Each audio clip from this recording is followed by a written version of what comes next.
Hello everyone. आज हम बात करेंगे सामान्य हिंदी।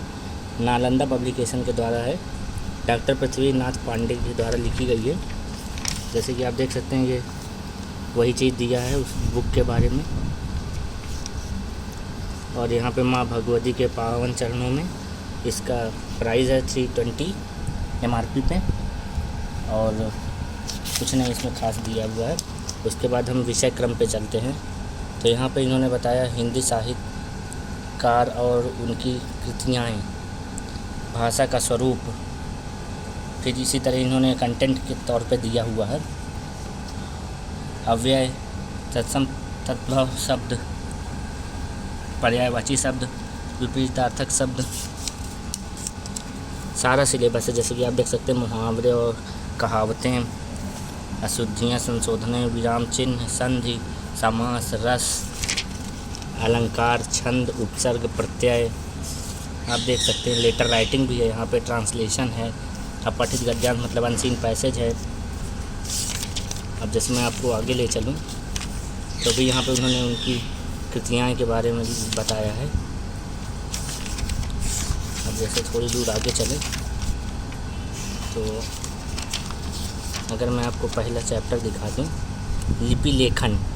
यहाँ पे इन्होंने सबसे पहले लिपि लेखन की परिभाषा बताई है। फिर देवनागरी लिपि, मात्रा प्रयोग का बताया है, व्यंजन के लेख भेद बताया है, वर्ण बताया है, वर्ण भेद बताया है, स्वर व्यंजन होते हैं, हर्ष स्वर, दीर्घ स्वर, लिप्त स्वर, स्पर्श, ये सब सारे बताया है इन्होंने।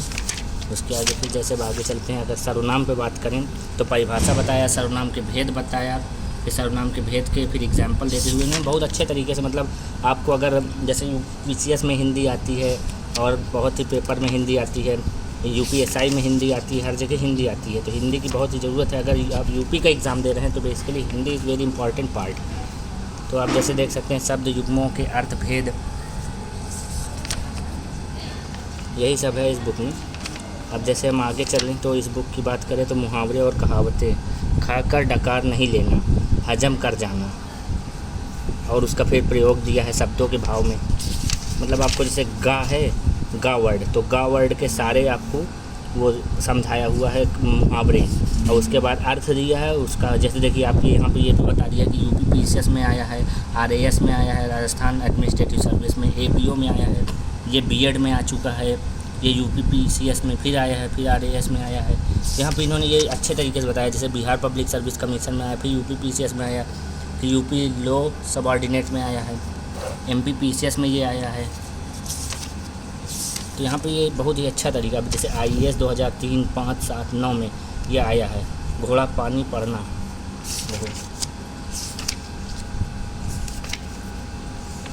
तो इसी तरह इन्होंने मुहावरे और कहावतें अभी चल ही रहा है इनका। ये IAS 2004 में आया है ये वाला क्वेश्चन, आप देख सकते हैं। दा से शुरू जितने भी मुहावरे हैं वो इसमें हैं। ये ना से शुरू, ये घास, धा से शुरू, शुद्ध अशुद्ध वर्ड है।